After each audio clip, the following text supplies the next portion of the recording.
Hello students, we will continue with this chapter by looking at the multiplication rule. Now, last video we went through the multiplication rule where we can multiply the probabilities of two events if and only if they are independent, independent being coins, dice, or cards, or anything specified in the specific question.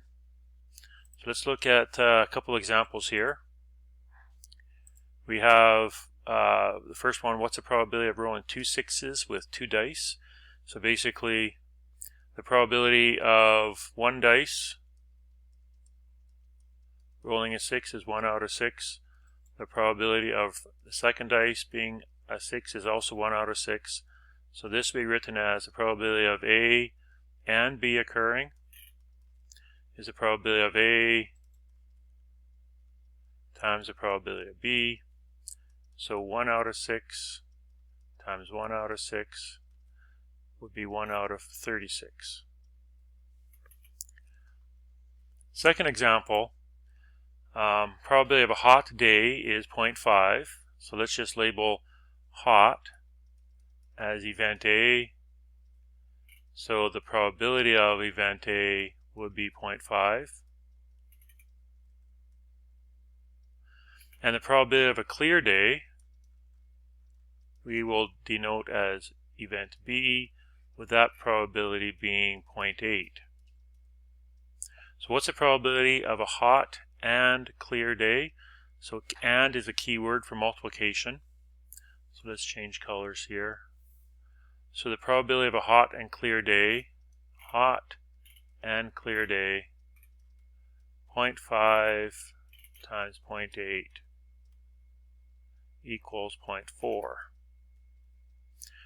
So if you did that, following the math for that, you'll calculate 0.4. However, this is not right.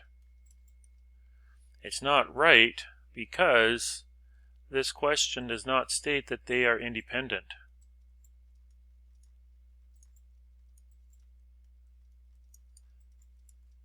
Remember, we can only multiply events or probabilities of events if they are independent. So nowhere in the second example does it specify the two events are independent. And temperature and weather, really good examples of things that are dependent. One does depend on the other. So basically the answer for this question is not 0, because 0 is still a number. You don't want to just say the probability of a hot and clear day is 0, because that means it's not going to happen. And we definitely can have a hot and clear day. But for this question here, basically stating this, not given enough information.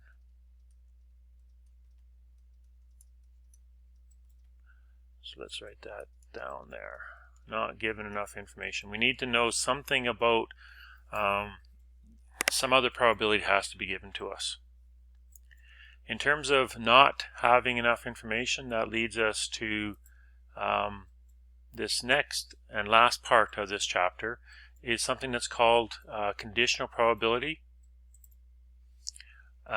Contingency tables in some textbooks, but basically here we are given some additional information that allows us to calculate the probability of A and B occurring.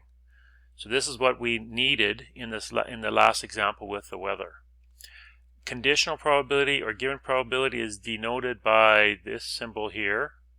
It's not A divided by B, it's read as A given B.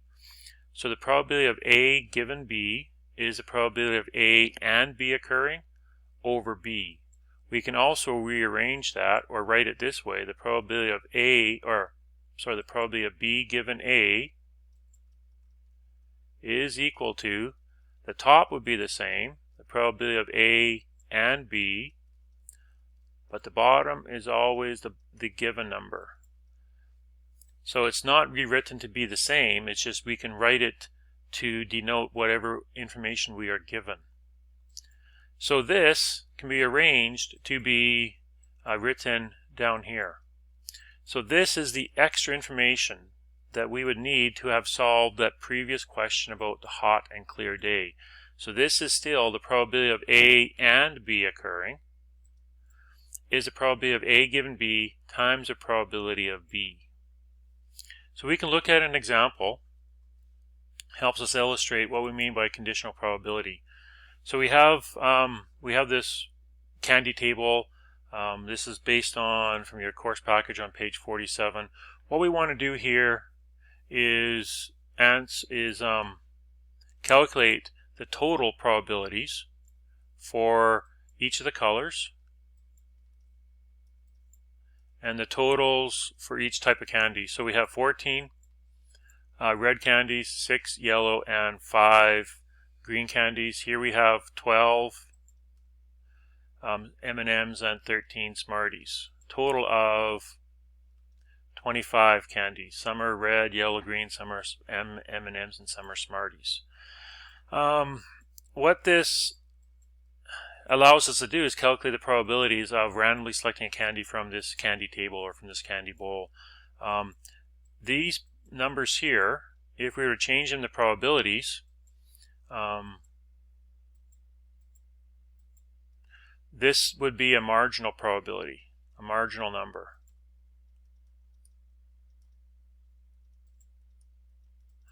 So 14 out of 25, this is 70%.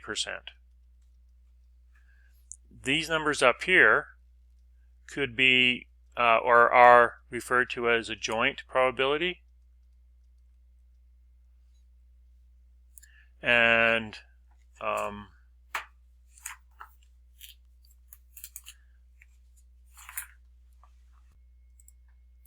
the joint probabilities, let me just clarify this. This, of course, does not equal 70%. There's a test for you guys. This here would be 56%. So 56% of the candies are red candies. The joint probabilities, 8 out of 25 is 32%, and 6 out of 25 would be 24%. So the joint probabilities, 32 and 24, add up to 56. We could do the probabilities, the joint probabilities for yellow and green, as well as marginal probabilities for the totals as well. But we're just going to use this data table to help us answer some questions, answer these questions, and these are part of your course package. So P bracket R, basically this is asking for the probability of a red candy.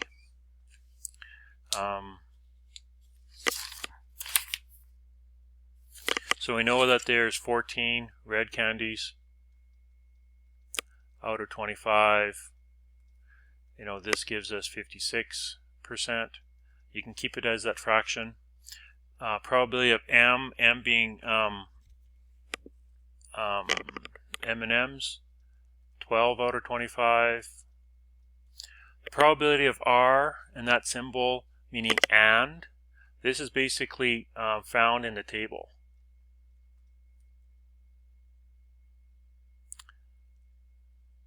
It's not responding here, 1 second. Yeah, this is going to be found in the table. So go back to the table, the probability of R and M, remember that symbol means intersection.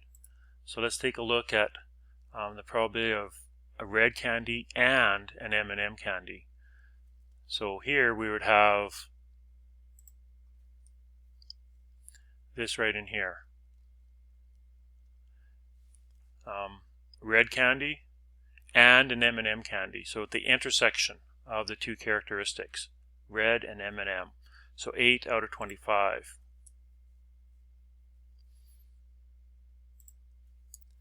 Would be our answer here. This part D, probability of R, red candy or an M&M, is basically what we have up there. Remember, this is the addition rule, so we take red candies, 14 out of 25, plus M&M, 12 out of 25, minus what they have in common, 8 out of 25. So this leaves us with 18 out of 25. We can go back to the table to get a better understanding of how we find that number for the probability of red candy or an M&M candy. I'm just going to erase some of this in here as quickly as I can. We'll go through this. Perfect. So we want to know the probability of a red candy or an M&M. So we have red candies. There's 14 red candies. So this here would equal the probability of red or M&M is 14 out of 25. The probability of an M&M is found here. Those are all the M&M. Sure, some of them are yellow or green, but we want to know the probability of an M&M. So this would be 12 out of 25. The addition rule, as you remember, we need to subtract out something they have in common. If you look at this, there's one section or one cell in this table that has been counted twice. So this is why we subtract out 8 out of 25. And the information or the ability to answer this question only comes through looking at the table. 18 out of 25. Basically, we want to know what's the probability of picking a red candy or an M&M. So let's take a look at part E. Part E is asking for the probability of red given M. So I'm going to go here. The probability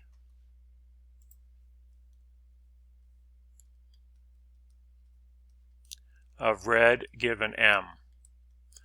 So we know that this is the probability of red and M&M over the probability of M. So once we have these numbers, we know from previously that the probability of red and M&M is 8 out of 25. The probability of an M&M candy is 12 out of 25. Dividing fractions, there's a little trick to it. Basically 8 out of 25 divided by 12 out of 25. Dividing fractions, basically we can reverse the second fraction. These would cancel out, so our answer is 8 out of 25. So the probability of picking a red candy given that it's an M&M is 8 out of 25. I'm going to show you how to find that answer a different way as well. Let's go here. Let's quickly erase what we have in here.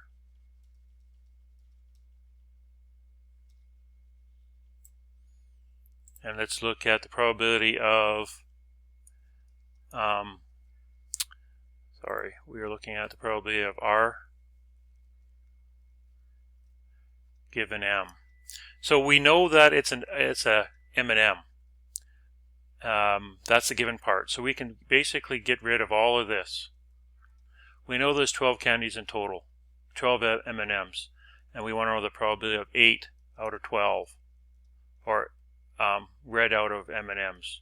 So that's another way of finding the same information. Basically, looking at the table is the way to find this, the easier way. We can find it the previous way by using that calculation, but this is a little easier.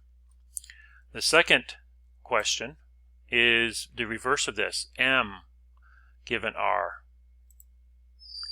So change colors here. M given R, and do it up here, is not going to be just the inverse of 8 out of 12 for R given M. Let's erase what we have in here. But M given R basically tells us that the given part, this is what we know for sure. It's a red candy. It is like me saying, I picked a candy, I'm telling you that's red. So we know that's not yellow or green. So we can get rid of all of that. We know there's 14 candies in total. 8 of them are red. So in this case, the answer is 8 out of 14.